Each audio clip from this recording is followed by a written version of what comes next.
Hey guys, William Murphy here. Welcome back to the channel. Welcome to another video.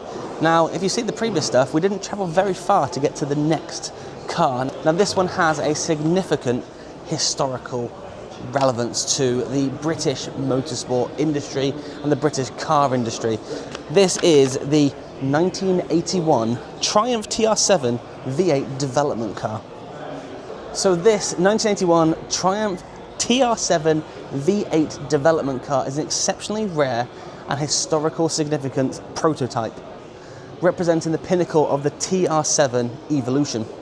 The TR7 story began in the mid-1970s when British Leyland engineers sought to turn a stylish but underpowered TR7 into a true performer. Their answer was a 3.5 litre Rover aluminium V8 producing 135 to 150 brake horsepower. A major leap over the four-cylinder engine. Early development cars like this became prototypes for what would become the TR8, and serving in engineering trials and rallying, where the V8's torque and durability excelled. Only a handful of TR7 V8 development cars were built. They were assembled by British Leyland Methods, built development at Longbridge, using their body shells painted at Speak before experimental construction. This example chassis TO44276CG was built in exactly this manner. Its shell was painted in Speak in the early 1976, then sent to Longbridge and assembled as the left-hand drive emission-compliant US market prototype. It featured twin catalytic converters, EGR, air injection and sealed fuel vent system, and charcoal canisters, advanced equipment that made the emissions compatible for the modern standards. For a period it served as a personal runabout for Bob Hart from the Methods Built department. Fueled with unleaded, sent to Speak, whilst most prototypes were destroyed after development ended. This one survived thanks to being road registered under BL Cars Limited. During a BL vehicle sale in December 1980, it became eligible for private purchase on the 9th of January 1981. It was bought by its first private owner, R.K. Johnson, a factory employee who understood its importance.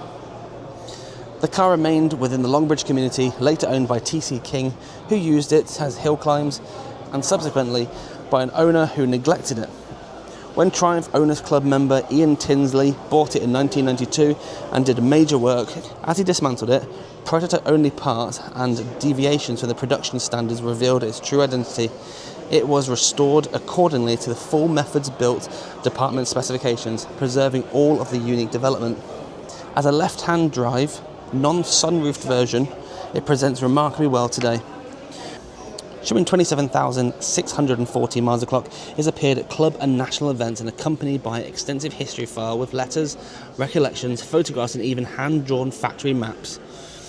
Fully restored, retaining its development spec features, and is still equipped with its ice-cold air conditioning and 3-speed Bornwagen automatic.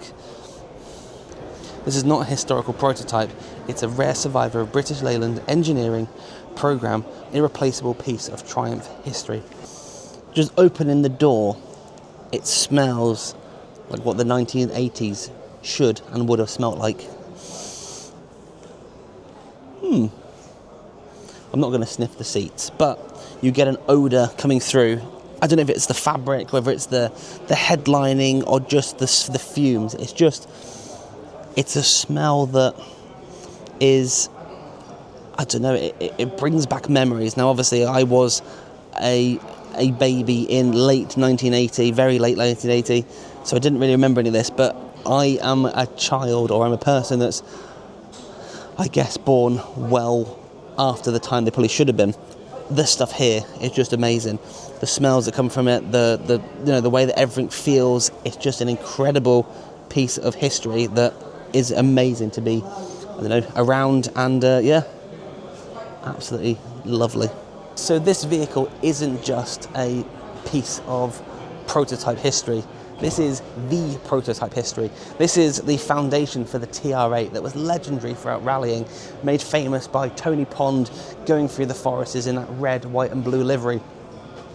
The TR7, although on the face of it was the same car as a TR8, This one here is a particularly special vehicle because although made for the US market, by the sounds of things, never ever made it there and remained in the UK and was driven and enjoyed by enthusiasts and people who understood its relevance and its importance of history.